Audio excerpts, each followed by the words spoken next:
Op dit plak stie het treinstation van Dokkum. Hoewel de trein hier al lang net meer rieden, maar dit stukje skiernis neer verlengd in.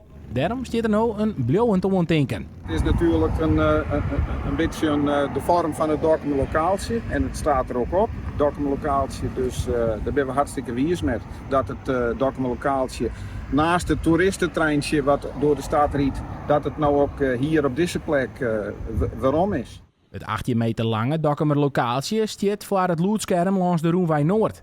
Die loedswal is al een schoft in functie. Ik kreeg een gauw klacht uit de buurt en de heer Menting heeft mij alles even een paar keer benaderen. Toen ging ik hier wat omstruint op mijn media, terwijl het verkeer langs razen. En ik denk dat mensen gaan gelijk. Dag en nacht en met name in de pieken in de ochtend, zeg maar tussen 5:30, tussen 11:06 en 11:09. En dan steeds maar tussen 3 uur middags en zo'n uur in de evening. Ja, dan gaat het maar terug. Ik heb er zelf net zo heel wat last van. Maar nou dat ding stiert, merk ik wel van, ja, dat scheelt wel. Ik bedoel, het komt net meer rechtstreeks bij ons binnen. Het dempt wel wat.